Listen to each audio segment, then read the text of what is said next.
அஸ்ஸலாமு அலைக்கும். ஹாய், எல்லாரும் எப்படி இருக்கீங்க? இந்த இயர் நோன்பு அல்ஹம்துலில்லாஹ் நல்லபடியா முடிஞ்சிருச்சு. இன்ஷா அல்லாஹ் நெக்ஸ்ட் இயரும் இதே மாதிரி நோன்பு வைக்கக்கூடிய பாக்கியத்தை அல்லாஹ் நம்ம எல்லாருக்குமே தரணும். இந்த வீடியோல என்ன பார்க்க போறோம்னா, ஈதுக்கு முன்னாடி எங்க ஃபேமிலிக்காக நான் பண்ணி வச்ச கொஞ்சம் ப்ரிப்ரேஷன் தான் பார்க்க போறோம். இது ஈதுக்கு 2 நாள் முன்னாடி ட்ரெஸ் எடுக்கலான்னு சொல்லிட்டு இந்தியன் வியர் மாதிரி எடுக்கலாம் அப்படின்ட்டு நாங்கள் மெஜஸ்டிக் சிட்டி தான் போயிருந்தோம்.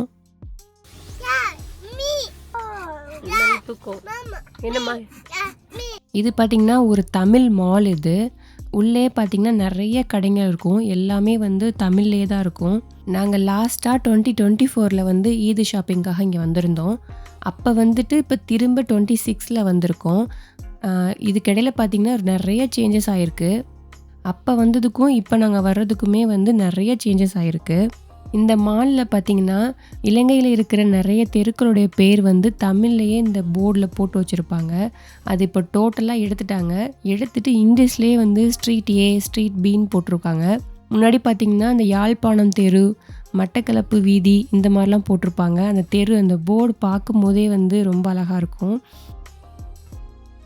இது உள்ளே பார்த்திங்கன்னா நிறைய துணிக்கடைங்க இருக்கும். தமிழ்லே தான் போட்டிருப்பாங்க போர்டெலாம். ஆனால் விலையை பார்த்திங்கன்னா நம்ம ஊரை கனெக்ட் பண்ணும்போது இங்கே ரொம்பவே ஜாஸ்தியாக இருக்கும்.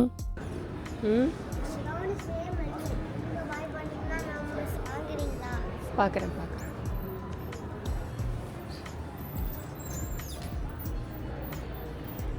இங்கே பாருங்கள் ஃபேன்சி ஸ்டோர்லாம் இருக்குது.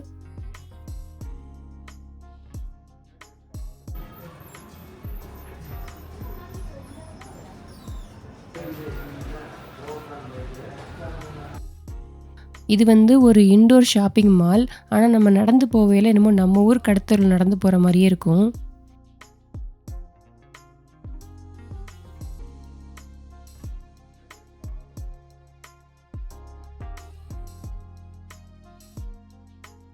நான் அப்படியே எனக்கு காட்டன் சுடிதார் மட்டும் 2 வாங்கிக்கிட்டேன். வீட்டிலேருந்து கடைக்கு போகிறதுக்கு தான் ஒரு மணி நேரம் ஆயிடுச்சு. ஆனால் அங்கே 10 நிமிஷத்துலேயே எங்கள் வேலை முடிஞ்சிருச்சு.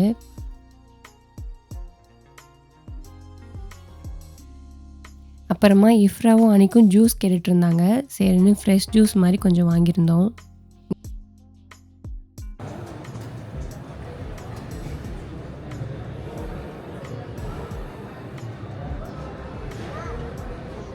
ஹாய்.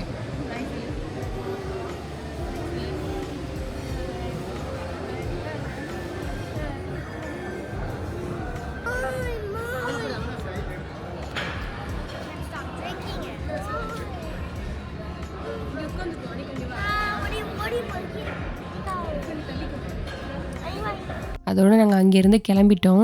பிள்ளைங்களுக்குலாம் இங்கே செட் ஆகாது. அதனால் நாங்கள் வால்மார்ட் இல்லைனா ஓல்ட் நேவியில் பார்த்துக்கலாம் அப்படின்னு சொல்லிட்டு நாங்கள் கிளம்பிட்டோம். இங்கே பாருங்கள், இங்கே உள்ள பள்ளிவாசல் எல்லாமே இப்படி தான் இருக்கும்.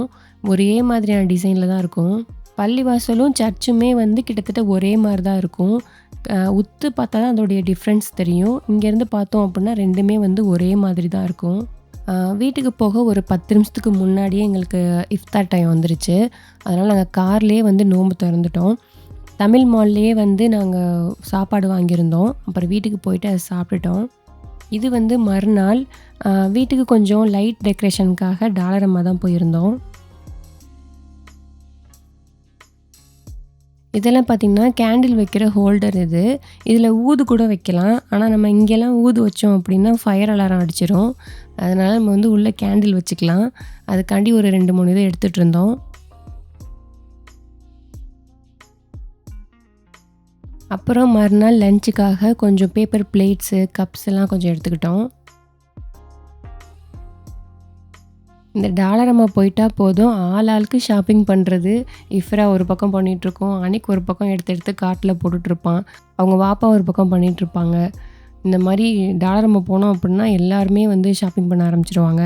அங்கேயே கொஞ்சம் திங்ஸ்லாம் வாங்கிட்டு நாங்கள் அடுத்ததாக வால்மார்ட் கிளம்பிட்டோம். அன்னைக்கு வால்மார்ட்லேயே நல்ல ஷர்ட்ஸ்லாம் கிடச்சிச்சு. அங்கேயே வாங்கிக்கிட்டோம். இஃப்ராவுக்கு தான் ஒன்றுமே அங்கே அமையலை. இதில் என்ன ஒன்றுன்னா, ஷாப்பிங் பண்ணுற ஆர்வத்தில் 2 பேருமே வீடியோ எடுக்க மறந்துட்டோம். கடைசியில் பில்லு போட வரும்போது தான் வீடியோ எடுக்கணுமேங்கிற ஞாபகமே வந்துச்சு. அப்படியே பில் போட்டுட்டு அங்கேருந்து அங்கே கிளம்பிட்டோம். அப்புறம் வாங்கிட்டு வந்த லைட்லாம் கொஞ்சம் வீட்டில் அப்படியே டெக்கரேட் பண்ணிட்டோம். லைட்லாம் போட்டோன்னே அப்படியே ஒரு ஃபங்க்ஷன் வீடு மாதிரி ஆயிடுச்சு. இது பார்த்திங்கன்னா ஈதுக்கு முதல் நாள் நான் வந்து இந்த கத்திரிக்காய் பச்சடியெல்லாம் முன்னாடியே செஞ்சுட்டேன். அடுத்து வந்து கடல் பாசி. எங்கள் ஊர் சைடெலாம் வந்து வட்டலப்பம் கடல் பாசி இல்லாமல் ஈது பெருநாளே இருக்காது. அதே மாதிரி நானும் இங்கே பெருநாளுக்கு வந்து கண்டிப்பாக வட்டலப்பம் கடல் பாசி செஞ்சுருவேன். என்னமோ அதை சாப்பிட்டா தான் என்னமோ பெருநாள் மாதிரியே இருக்கும் எங்களுக்கு. நோன்பு திறந்துட்டு ரொம்ப டயர்டாக இருந்துச்சு. அதுவும் இல்லாமல் எங்களுக்கு நேரமும் இல்லை கடைக்கு போய் இந்த பொருள்லாம் வாங்குறதுக்கு. நாங்கள் ஆர்டர் போட்டுட்டோம். என்ன பண்ணுற? பிரியாணிக்கு தேவையான வெங்காயம், தக்காளி, மல்லி, புதினா இதெல்லாம் கொஞ்சம் வாங்கியாச்சு. இது பார்த்திங்கன்னா ஒரு ஹோல்சேல் கடை மாதிரி, அதனால தான் இவ்வளோ பல்காக வந்திருக்கு. மல்லி ஒரு 3 கட்டு, புதினா ஒரு 3 கட்டு வந்திருக்கு. இது பார்த்திங்கன்னா ஆஸ்திரேலியன் லேம்ப். இது போன தடவை வாங்கியிருந்தோம், ரொம்பவே நல்லா இருந்துச்சு. சரி இந்த தடவையும் நாங்கள் வாங்கிக்கிட்டோம். போன்லெஸ் லேம்ப் அது.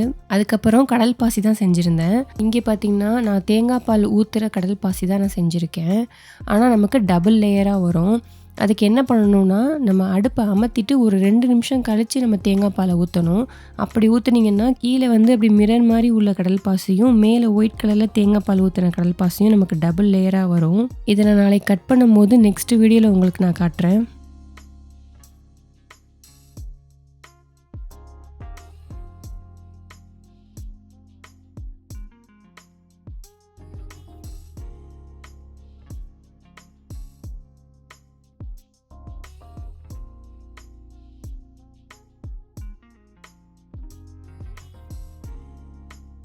அடுத்து வட்டலப்பம் கொஞ்சம் திக்காக இருக்கணுங்கிறதுக்காக நான் முந்திரி கொஞ்சம் அரைச்சி ஊற்றிருக்கேன்.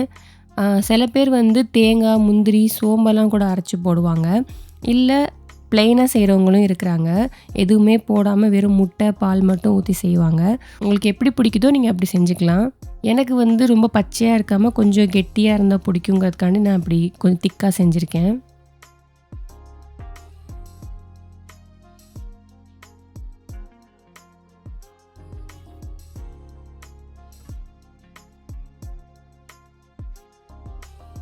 அடுத்து சிக்கன் தந்தூரிக்காக கொஞ்சம் லெக் பீஸ்லாம் எடுத்து மேரினேட் பண்ணி வச்சுக்கிட்டேன். 2 பேருக்கு ஏன் நான் இவ்வளோ செய்கிறேன்னு நீங்கள் நினைக்கலாம். நாளைக்கு நாங்கள் எங்கள் ஃப்ரெண்ட்ஸ் எல்லாம் கூப்பிட்ருக்கோம். ஸோ எல்லாருக்கும் சேர்த்த மாதிரி நான் செஞ்சிட்ருக்கேன். சிக்கன் ஃப்ரிட்ஜில் வச்சுட்டா போதும். மட்டன் மட்டும் மேரினேட் பண்ணி நான் ஃப்ரீசரில் வச்சுருவேன். குக் பண்ணுறதுக்கு ஒரு 2 மணி நேரத்துக்கு முன்னாடி எடுத்து நம்ம ஃப்ரிட்ஜில் வச்சுக்கலாம்.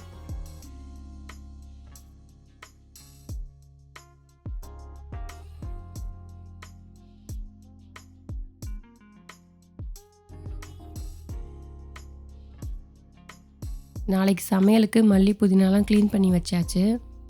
அவ்வளோதான். இதுதான் என்னுடைய ஓவரால் ப்ரிப்ரேஷன்.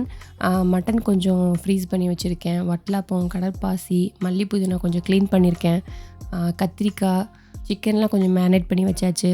கொஞ்சம் சிம்பிளாக தான் பண்ணியிருக்கேன். இப்படி பண்ணிக்கிட்டோம் அப்படின்னா நாளைக்கு நான் சமைக்கிறப்போ எனக்கு கொஞ்சம் வேலை கம்மியாக இருக்கும். அவ்வளோதான். இந்த vlog இதோட முடியுது. இன்ஷா அல்லாஹ் நெக்ஸ்ட் ஈது வீடியோவில் பார்க்கலாம். பாய்.